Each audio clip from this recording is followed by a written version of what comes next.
Good morning po mga kapatid. Magandang umaga po sa bawat isa, sa lahat po ng ating mga kapatiran sa Pax Creek Unida Christian Church. Ang inyo pong lingkod ay bumabati po ng magandang umaga sa bawat isa. At nawa po sa umagang ito ay patuloy po tayong sumamba sa ating Panginoon at maranasan po yung kanyang biyaya sa magitan po ng kanyang mga salita. So ngayong umaga po mga kapatid, ako po ay naatasan na bahagi po ng mensahe ngayong araw na ito. At ang dalangin po ng aking puso na ang mensaheng ito ay magbigay po ito ng kalakasan, magbigay po ito sa atin ng napakalaking biyaya at pagpapala sa buhay natin. So the topic that I would like to share to you this morning is about God's grace in the gospel. Ang atin pong pag-aaralan ngayon ay matatagpuan po sa Galatians chapter 1 verse 1 to 5. And I hope meron po kayo mga Bible na sa umagang ito sa atin pong pagsamba sa ating Panginoon. So God's grace in the gospel. So napakahalaga po nito na malaman at maunawaan po natin yung halaga ng mabuting balita sa magitan ng biyaya o grasya ng ating Panginoong Diyos sa ating mga buhay. So sa biyaya po ng Diyos, meron po tayong titingnan tungkol po dito sa ating pag-aaral at panimula po ng Galatian ay makikita po natin na ito po ay nakasentro, ang pag-aaral patungkol po sa biyaya o grasya ng ating Panginoong Diyos para mas lalo pa po nating ma-appreciate ang ginawa ng ating Panginoong Hesukristo na nagligtas po sa atin.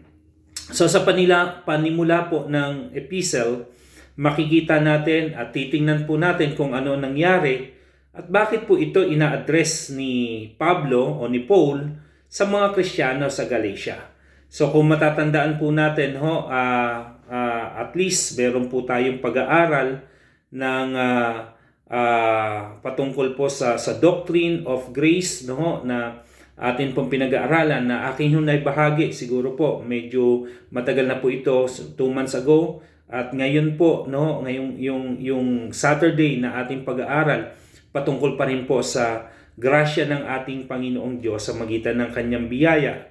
So makikita po natin sa mga pag-aaral po natin na yung absolute finished work ng ating Panginoong Hesus na namatay siya para sa ating mga kasalanan. So kung mapapansin po natin, we focus on that study sa ating Bible study. His work of salvation is a finished work once and for all. Nag-iisa lamang po ito. Wala na pong pamalit na ginawa ng ating Panginoong Hesukristo. It cannot be duplicated. It cannot be changed. Hindi po mababago. Wala pong pwedeng magdagdag. You cannot add or subtracted from it. It stands absolutely alone and fully sufficient to save sinners. Yung ginawa ng ating Panginoong Hesukristo, it is once for all. Nag-iisa lamang po ito. Walang pwedeng ipamalit, walang po pwede tayong idagdag sa mga bagay na ito. The death of Jesus Christ, mga kapatid, the Son of God, has saved all who has chosen or elect, and nothing can change that fact. Mga kapatid, ang pagkamatay ng ating Panginoong Hesukristo na anak ng Diyos ay para iligtas ang kanyang mga tupa, ang lahat ng kanyang mga pinili, Panginoon, at ng ating Panginoon. At yan po ay katotohanan na hindi po natin mababago. So walang pwedeng ipalit po dyan. Ngayon, dito po sa Galatian, sa iglesia ng Galatian, pilit po nilang dinidistort yung truth o yung katotohanan. Maaring ito po yung mga Hudyo na gustong i-proselyte yung mga Kristiyano para umani po sila, maniwala po sila sa katuruan ng mga Hudyo. Di kaya naman po itong yung mga Hudyo-Kristiyano na ito ay nagnanais magdagdag ng turo ng mga Judaismo para sa Kristyanismo. Hindi po natin alam kung ano po ang reason at dahilan kung bakit po nila dinidistort ang mabuting balita. Pero alam po natin, ayon po sa Biblia, na ang mga churches ay nagtuturo ng different gospel, iba sa itinuturo ni Apostle Paul, ni Apostle Pablo. So to teach, and much worse dito ay to believe a different gospel is to forfeit all Jesus did, yung ginawa ni Kristo, and to never ever be saved. Yung ginawa ni Kristo ay hindi po sapat para sa kaligtasan, para maligtas ang isang tao. At ang pagkakaiba daw po, mga kapatid, no, ng mga churches noon, makikita po natin na ang kanilang hinahanap, paano po ba kami maliligtas? At ano ang paraan para paano maligtas kami? Ngayon po, sa ating kapanahunan, ang mga churches, iba po yung tanong. No? Nawawalan po ng kasiguruhan, kaya ang tanong ng mga church ngayon, totoo ba, no, na ako'y ligtas? Ligtas ba talaga ako? Alam niyo po, mga kapatid, sa panahon tayo na napakaraming ideya o opinyon tungkol sa Christianity, kapag nanonood po tayo ng ating mga social media, especially kapag binuksan po natin yung ating mga Facebook o anumang social media meron po tayo, no? Marami pong nagtuturo ng ibang gospel, ibang turo ng Biblia, at ibang teaching kung paano daw po masasave. Kailangan mong mag-speaking in tongue para maging filled ka ng Holy Spirit. Marami pong iglesia na ganun po ang turo, or churches na kinikilala po ng mga Kristiyano o mga churches, no? Otherwise, you are not saved kapag hindi ka nag-speaking tongue. Yung sikat po ngayon na kumakalat, hindi ko alam kung meron na rin po sa Canada, but I heard meron na rin po dito sa Canada na kumakalat yung turo ng G12 about prosperity gospel, na itong mga kaanib na ito ay ang disenyo daw sa kanila ng Panginoon ay talagang gumanda ang buhay, yumaman, at maging maayos ang kanilang buhay. They are teaching in a different gospel.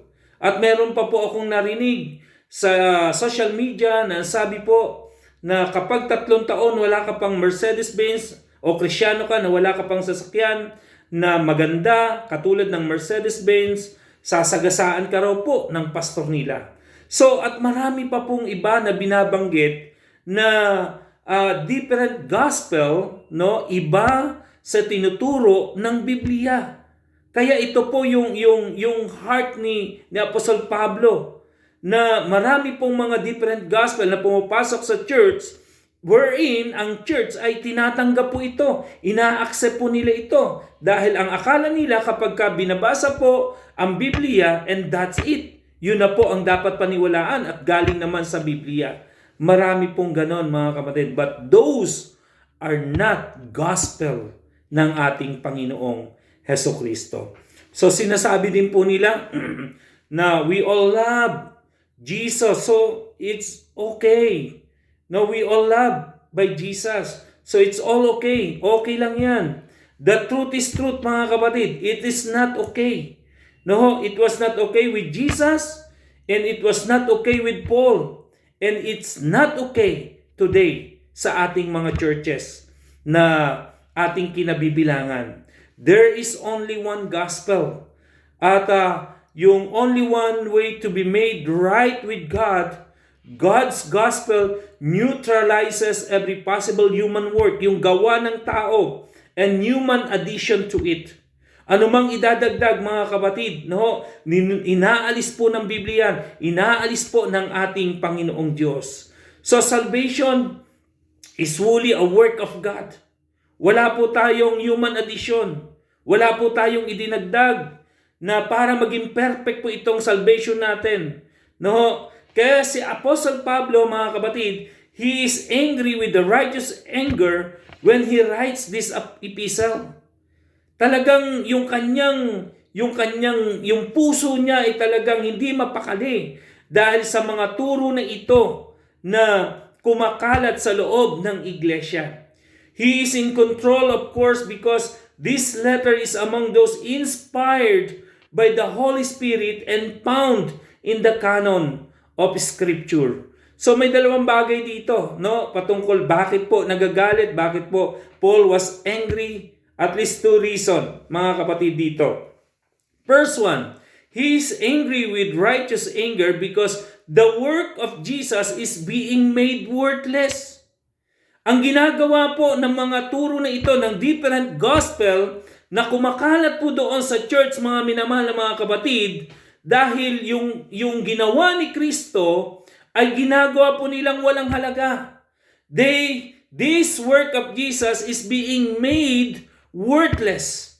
So the death on the cross and the resurrection of Christ is being made worthless because these Jewish false teachers are nullifying the cross by adding the law to the gospel. Parang sinasabi po nila na bagaman meron pong cross ng ating Panginoong Yesus, pero hindi yan sapat at kailangan po nating i-add yung mga law. Yung Decalogue, yung Ten Commandments diyan. Dapat i-add natin yan para maging full ang pagliligtas na ginawa ni Kristo. So all that Jesus did, His perfect life, His ministry, His teaching, His sacrificial death, and His glorious resurrection are cheapened. Pinabababa po nila, mga minamahal. So Jesus not needed and He died for nothing if righteousness can come through obedience. So ayan po yung una kung bakit po galit si Pablo, no po mga kapatid, dahil yung ginawa ni Kristo ay pinabababa po nila. No, it is being worthless. Secondly, he is angry with righteous anger because the gospel is being distorted. Iniiba nila ang turo ng mabuting balita. There is no salvation for sinners if the gospel is distorted. So marami man nagkalat ng mga false teacher na para magkalat ng kasinungalingan at i-distort ang gospel, ang katotohanan po mga kapatid, ang pwedeng mag-alis nito, yung truth lamang, na po, at maging gabay natin para hindi po tayo maligaw sa ginawa ng ating Panginoong Hesukristo. So, I hope and pray, my beloved brothers and sisters in Christ, dito po sa Pax Creek, sa atin pong pagsamba, ay makita po natin yung halaga ng mabuting balita, yung gospel na dapat pinapakinggan natin. That gospel is not distorted, na kung sino-sino po ang nagsasalita at nagsasabi.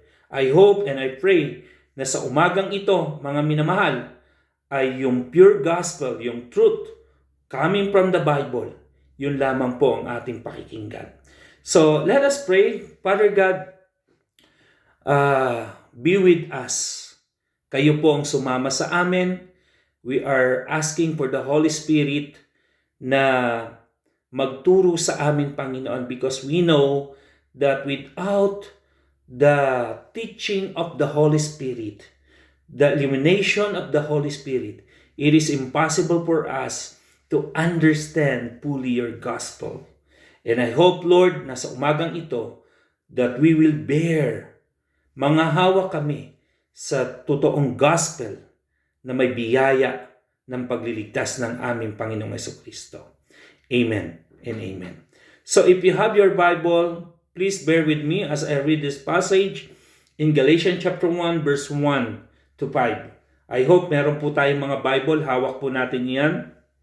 Ang sabi po rito, verse 1, Paul, an apostle, not from men, nor through man, but through Jesus Christ and God the Father, who raised him from the dead, and all the brothers who are with me, to the churches of Galatia, grace to you and peace from God, our Father, and the Lord Jesus Christ, who gave himself for our sins to deliver us from the present evil age, according to the will of our God and the Father, to whom be the glory forever and ever. Amen. So the first thing that I would like to share to you, my beloved brothers and sisters in Christ, is the authority given by God to Apostle Paul in preaching the gospel. Ang otoridad na ibinigay ng Diyos kay Apostol Pablo para pamalita o ibahagi ang mabuting balita. That was taken in verse 1 and 2. Ang sabi po dyan, Paul, an apostle, not from men, true men, but through Jesus Christ and God the Father who raised him from the dead, and all the brothers who are with me. So, meron pong tinatawag na logical fallacy, no? Yung F-A-L-L-A-C-Y, Paul, or fallacy, ad, na tinatawag pong ad hominem, and an ad hominem fallacy is one that attempts to invalidate an opponent's opposition based on a personal trait, no? Nilalabanan nila ito, instead na labanan yung kanyang itinuturo. Ang ginagawa po nitong logical policy na ito ay pababain, no, yung credibilidad ng tao, no? So ayan po yung ginagawa nila, yung personal trait or fact about the opponent rather than through logic. So their tactic to give credence to their false gospel was to attack Paul's credential, no? Atakihin yung credential ni Apostle Pablo na hindi naman yan sinugo ng Diyos. Tao lang naman ang nagsugo diyan. Tao lang naman ang nag-send diyan. So sinasabi nila na si Paul ay hindi totoong apostol, no? Katulad ng iba. Hindi daw siya same level nila Peter at John. Kaya ang kanyang katuruan ay hindi kasing otoridad na mayroon ang mga apostol. Pero alam naman po natin, mga minamahal, na walang halaga sa kanya ang mga bagay na ito kay Apostol Pablo, kung kilalanin man siya o tawagin man siyang apostol. But however, no po, when it came to his message and the gospel that he taught, his apostolic office was very important. Napakahalaga po ng kanyang apostolic ministry dito, no? Na kahit hindi siya kilalanin, no po, pero kung hindi po ito magbibigay sa kanya pa ng authority para ipamahagi yung mabuting balita ng ating Panginoon. Epekto po yan may effect, no? Kung hindi siya kikilalaning apostol na mga ito, yung kanyang turo, yung gospel ay walang kabuluhan, walang halaga po nito. So, ang pagiging apostol niya, katulad ng 12 apostol, ay mahalaga kay Apostle Paul, kay Pablo. So the Bible sees two types of apostle. Meron pong dalawang klase ng apostle. The word apostle means one who is sent out. So sa NT o New Testament, may dalawang pangunahing paglalarawan ang salitang apostle. So the first is specifically referring to the 12 apostle of Jesus Christ. Kilala po natin yan, no? Yung mga nakasama ng ating Panginoong Jesus. And the second one is generically referring to other individuals who are sent out to be messenger or ambassador of Jesus Christ. So the first type, those called specifically by Christ, no? Yung tinawag ni Kristo, is not present in our church today. No, nagsis na po yan. No po, wala na po yan, no? But the qualification of this type of apostle were, una daw ang qualification to have been a witness of the resurrected Christ. So yung 12 apostle, wala pong debate diyan, no? Wala po tayong pagtatalunan because they see the resurrected Christ. Nakita po nila. But Apostle Paul, na ating pinag-uusapan, ang sabi po sa 1 Corinthians chapter 9 verse 1 to 2, paano po siya naging apostle? Ang sabi niya, verse 1 and 2 ng chapter 9, am I not free? Am I not apostle? In a question form, have I not seen Jesus our Lord? No, hindi ko ba nakita si Jesus? Are not you my workmanship in the Lord? Hindi ba kayo ang aking ministeryo, ang aking pinaghirapan, no po, sa ating Panginoong Diyos? If to others I am not an apostle, kung sa iba daw hindi ako apostol, at least I am to you. So very, very important po ito, mga minamahal, no? Ang sabi niya, kung hindi man ako kilalanin ng iba, pero kinikilala ninyo ako na ako'y apostol para sa inyo. For you are the seal of my apostleship in the Lord. Kayo ang katunayan, kayo ang selyo na ako'y apostol ng ating Panginoong Diyos.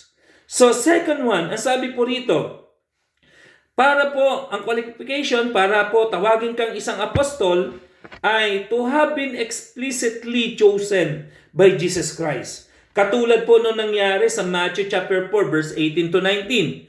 While walking by the Sea of the Galilee, he saw two brothers, Simon, who is called Peter, and Andrew his brother, casting a net into the sea, for they were fishermen. And he said to them, "Follow me, and I will make you fishers of men."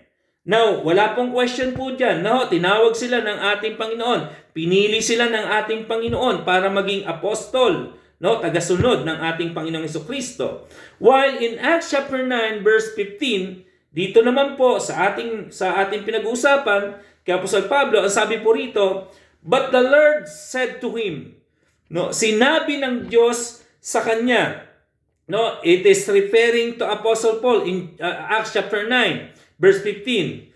"Go, for he is a chosen instrument." Pinili ko siya na maging instrumento of mine to carry my name before the Gentiles and the kings and the children of Israel. So, dito po sa verse na ito, mga kapatid, it is the Lord Jesus Christ who spoke to Paul. Nagsasalita sa kanya na sinasabi sa kanya na humayo ka, pinili kita para maging instrumento, para maging siya po yung tagapagdala ng kanyang pangalan sa mga hentil, sa mga hari, at sa mga anak ng Israel. So dito po sa verse na ito, mga kapatid, it the same how the 12 apostles called by Jesus Christ, and the same what Jesus Christ called Paul para ibahagi ang mabuting balita, ipamalita ang gospel na kanyang ipipreach para sa kanila. So the third thing, no, na sinasabi po rito, to have the ability to perform signs and wonder Jesus like did, no? In Acts chapter 2 verse 43, "And awe came upon every soul, and many wonder signs were being done to the apostles." No? Yung mga apostol gumawa ng mga signs and wonders. And also Apostle Paul, sabi niya po sa 2 Corinthians chapter 12 verse 11 to 12. Very important po ito, mga minamahal na mga kapatid, no? Ang sabi niya, "I have been full, you forced me to do it, no? For I ought to have been commended by you. For I was not at all inferior to these super apostles, even though I am nothing. The signs of a true apostle," sinabi niya po rito, no? Ang marka ng isang totoong apostol were performed among you with utmost patience, with signs and wonders and mighty works. So the other type of apostle found in the New Testament is those who have been sent out by men. Ito yung mga pinapatungan ng kamay ng mga elder ng church para isugo sa pangalan ni Jesus. Sila po yung tinatawag na messenger bilang mga evangelist, pero hindi po sila apostol katulad ni Paul and the rest of the apostles. So ngayon, itong mga false teacher, mga minamahal na mga kapatid, layo nilang pababain ang otoridad ni Paul, dahil hindi daw po siya parte ng OG. Ano po yung OG? Original 12, no? Yung 12 apostle. Ibig sabihin, wala siyang authority tulad nila. So it is true that those in Antioch sent him out as a missionary, but his apostleship did not come from men, but from Jesus Christ. Ang kanyang apostleship, hindi po ito ibinigay ng tao. Hindi po dahil sinansya ng tao, mga kapatid. It is came from Jesus Christ. So tingnan niyo po yung verse 1 na binasa natin kanina. Paul, an apostle, not from men, nor through men, but through Jesus Christ, sa magitan ni Kristo and the God the Father who raised him from the dead. So, the apostolic authority Paul also had given him the authority to write the scripture. So, we must realize, my beloved brothers and sisters, along with those in the Galatian churches, that to reject Paul and his message, ang pag-reject sa mensahe, sa sulat ni Apostol Pablo ay pag-reject din po sa ating Panginoong Hesus at maging sa kanyang message. Very clear po yan, mga minamahal, mga kapatid. So, I pray we accept Paul's apostolic authority and realize that what Paul says, God says. Anumang mensahe ng Apostol Pablo sa kanyang mga salita na ating pinag-aaralan ay sinabi ng ating Panginoong Diyos. This is not Paul's gospel, but God's gospel. Hindi po ito mabuting balita mula kay Pablo, kundi ito po'y mabuting balita mula sa ating Diyos. So the second note I would like to share to you this morning, the gospel that Paul preached. Ang mabuting balita na ibinabahagi ni Apostle Pablo. Verse 3 and 4, if you have your Bible, nandito pa rin po tayo, Galatians chapter 1, verse 1 to 5. Verse 3 and 4, grace to you and peace from God our Father and the Lord Jesus Christ, who gave himself for our sin to deliver us from the present evil age, according to the will of our God and Father. So, mga minamahal, ang normal Greek ng salita rito ay tinatawag po na kairin, no? Kairin. Ibig sabihin po, greetings, no? Pagbati. So, Paul uses charis, which means grace. So, kairin, greetings, and then yung charis, no? Ay, ang ibig sabihin po niyan ay grace.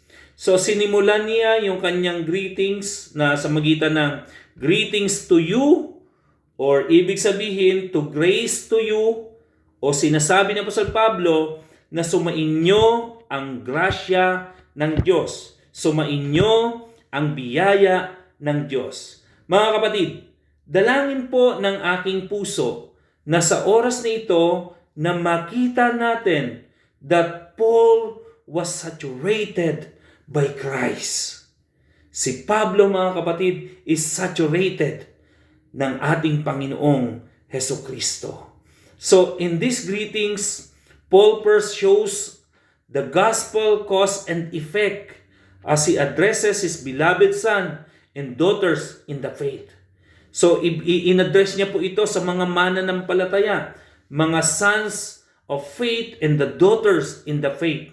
Sa lahat ng mga sumampalataya kay Kristo, tinawag ni Kristo para sa kaligtasan. So, ang sabi po rito, his desire is that they all should be God's children by grace. Mahalaga na simulan niya ang kanyang sulat sa ganito pong pamamaraan. Napakaganda pong mensahe na ibinigay dito ng ating Diyos sa magitan ni Apostol Pablo. So, grasya, sumaatin ang biyaya ng ating Panginoong Diyos. Parang sinasabi po sa atin ngayong umaga, sa lahat na nakikinig ngayon, sumainyo ang biyaya ng Diyos. May the grace of the Lord be with you. Nasa atin ang biyaya ng Diyos. So ano po bang ibig sabihin ng biyaya o grace? It is unmerited favor of God. No, unmerited, hindi po pinaghirapan. Unmerited, hindi po natin ito tinrabaho. Binigay po ito ng Diyos na ito pong sinasabi na sumaatin ngayong umaga. So, iba pang ibig sabihin, grace, God's unconditional goodwill seen specifically in salvation extended to all who was chosen, to all who was elected by God, to all the elect. So once someone has experienced unconditional and free grace, that person is at peace with God. Kapag naranasan po natin, mga kapatid, ang libreng biyaya na ito ng ating Panginoong Diyos, sigurado po, mga kapatid, na mararanasan po natin ang kapayapaan. We are at peace with God. No, may kapayapaan tayo sa Diyos. At ang kapayapaang ito ay nag-uumapaw maging sa lahat ng mga pagsubok na mararanasan natin sa buhay. No po, maging mga hardship na mararanasan natin sa buhay. Nag-uumapaw ang biyaya, kapayapaan ng Diyos sa ating buhay. Whatever should befall us by God's providence, we can always bask in the grace and the peace we have been given freely as we believe in the Lord Jesus Christ. So we, as God's people, are eternally at peace with Him sa ating Panginoong Diyos. Mga kapatid, nararanasan ba natin ang epekto ng gospel sa ating mga buhay? Are you at peace with God today? Ngayong umaga, mga kapatid, meron ka bang kapayapaan sa Diyos? If you are still seeking to please God and somehow earn a right standing with Him, mga kapatid, you will never experience peace. Kapag sinubukan po nating hanapin sa ating sarili na i-please ang Diyos at gumawa tayo ng mga bagay para maging tama sa Diyos, you will never experience peace. So paulit-ulit lang po, hahanapin ito sa mga ginagawa natin o kaya I work hard sa church para magkaroon ako neto, masipag ako sa church kasi inilalapit ang aking anak, o kaya para makapasa sa board exam, kaya lumalapit sa Diyos, kaya naglilingkod sa Diyos. Di ba ganyan naman ang mga turo ngayon sa mga churches? The more you give, the more you bless. Kaya marami mga non-verses na abuse sa mga ganitong paniniwala. So mga kapatid, mga minamahal, kung tayo ay na kay Kristo, Jesus has already earned this for us. Beloved, be at peace with God through the finished work of Jesus Christ alone. Sa magitan lamang ng ginawa ni Kristo sa krus ng Kalbaryo. Yun lamang po, mga kapatid. And then notice with the second half of the verse 3. Ang sabi niya, from God our Father and the Lord Jesus Christ, this grace and peace have been given to us, originated to God or originated with God. Hindi po nagmula sa atin ang kapayapaan. Ito po'y nagmula from our God the Father and our Lord Jesus Christ. Originated from God. Nagmula po ito sa ating Panginoong Diyos. So pansinin po natin ito maigi. Kung ang grace at peace ay mula sa Diyos para sa atin, bakit isinama ni Paul si Jesus Christ dito? Ano ang ibig sabihin nito sa atin?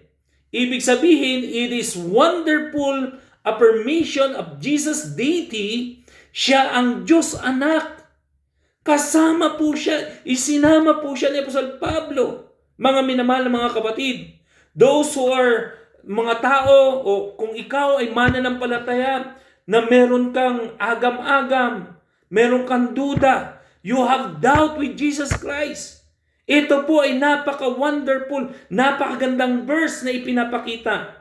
Yung deity ng ating Panginoong Jesucristo, na siya po ang Diyos anak. Sabi po rito, and the Lord Jesus Christ, who gave Himself for our sin, to deliver us from the present evil age, according to the will of our God and Father. That is the gospel. God's gospel na ibinigay sa atin ng Diyos. Very clear po yan, mga kapatid. And simple God's message. Jesus Christ gave Himself for our sin to deliver us from this evil age. That is God's gospel. Anything that resembles works on our part is foreign to God's saving grace. Ano mang bagay, mga minamahal, na nagtutulak sa atin, na gumagawa sa atin para gawin o maging parte ng anumang bagay sa buhay natin o kaligtasan sa buhay natin ay malayo sa saving grace ng ating Diyos. Jesus died, He gave Himself for us, and that was all we needed. Nothing can add for this or surpass this. Walang makakalampas. Ephesians chapter 5 verse 1 and 2, if you have your Bible, napaganda po ng sinabi ni Apostol Pablo rito. Therefore, be imitators of God as beloved children, and walk in love, as Christ loved us and gave Himself for us, a fragrant offering and sacrifice to God. Ibig sabihin po niyan mga kapatid, imbis na tayo ang parusahan ng kamatayan, nagkaroon ng substitution o ang tawag ay substitutionary atonement. He died, or Jesus died the death we should have died. Jesus died for our sins, so in the death of Jesus Christ, our substitute, our sin have been paid for or atoned for. So kinuha ng ating Panginoong Hesus ang parusa na ito na dapat tayo ang paparusahan, substitutionary. So according in 1 Corinthians chapter 15 verse 3 and 4, ang sabi din po rito, "For I delivered to you as of first importance what I also received, that Christ died for our sin in accordance with the Scripture, that He was buried, that He was raised on the third day in accordance with the Scripture." Binigay ni Jesus ang kanyang sarili para bayaran ang kasalanan, para maranasan natin ang sinless relationship with God na hinding-hindi po natin magagawa sa ating sariling kakayahan, according to the will of our God and Father. Ito po ay kalooban ng Diyos. It was His plan. Hindi po ito dahil nag-fail ang tao, kaya may plan B or plan C. The cross was planned by the triune God, God the Father, God the Son, and God the Holy Spirit before the foundation of the world. So Acts chapter 2 verse 22 to 24, ang sabi po rito, "Men of Israel, hear this word, Jesus of Nazareth, a man attested to you by God with mighty works and wonders and signs that God did through Him in your midst, as you yourself know. This Jesus," verse 23, "delivered up according the definite plan." Definite plan, hindi po nababago yon. "And for knowledge of God, you crucified and killed by the hands of lawless men. God raised Him up, losing the fangs of death, because it was not possible for Him to be held by it." So, we must realize that the death of Jesus was God's perfect plan to save sinners. Christ saved, He does not offer help for sinners. Hindi po siya humihingi ng tulong para maligtas po tayo. No, we do not need Jesus' help. Again, mga kapatid, we do not need Jesus' help. We need Jesus to do it all for us. Kailangan natin si Jesus para gawin ang lahat ng mga bagay na ito para sa atin. Jesus does not offer us a partnership in the gospel. Hindi niya sinasabi na gagawin ko ang part ko, tapos gawin mo ang part mo, which is yung mga gospel na itinuturo ngayon, ganun po ang turo sa mga churches. You need to accept it or you need to do it, kaya gagawin ni Kristo yan. Mga kapatid, ganun po ang turo ngayon, no? Hindi po kailangan ng Diyos ang anumang tulong mula sa isang patay. Patay spiritual. Spiritually dead. Patay tayo sa harapan ng Diyos, kaya hindi po natin magagawa na iligtas even 1% of our life. Hindi po natin kayang gawin. Ang sabi po ni Apostle Pablo, Ephesians chapter 2, verse 1 to 10. Please mga kapatid, basahin po natin ito. Very clear, napakalinaw ng sinasabi rito ni Apostle Pablo. Ephesians chapter 2, verse 1 to 10. Kung may mga Biblia po kayo, ang sabi po rito, "And you were dead in the trespasses and sin." Patay kayo sa inyong mga kasalanan. No? Sa pagsuway sa Diyos. Patay, dead. In which you once walked, following the course of this world, following the prince of the power of the air, the spirit that is now at work in the sons of disobedience, among whom we all once lived in the passions of our flesh, carrying out the desires of the body and the mind, and were by nature children of wrath, like the rest of mankind. Verse 4, ang sabi niya po, "But God, being rich in mercy, because of the great love with which He loved us, even when we were dead in our trespasses, made us alive together with Christ. By grace you have been saved, and raised us up with Him, and seated us with Him in the heavenly places in Christ Jesus, so that in the coming ages He might show the immeasurable riches of His grace in kindness toward us in Christ Jesus. For by grace you have been saved through faith, and this is not your own doing. It is the gift of God, not a result of good works, not a result of works, so that no one may boast. For we are His workmanship, created in Christ Jesus for good works, which God prepared beforehand that we should walk in them.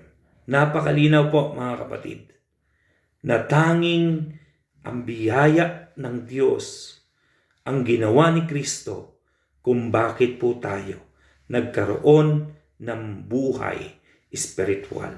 We are dead, patay tayo sa harapan ng Diyos, but because of God's mercy, but because of God's grace, wala tayong naambag, wala tayong ginawa. Ito po ay absolutely finished work of Jesus Christ sa buhay natin. So the third thing that I would like to share to you, at dito po ako magtatapos, the gospel that brings God's glory. Verse 5, according to the will of our God and Father, to whom be the glory forever and amen.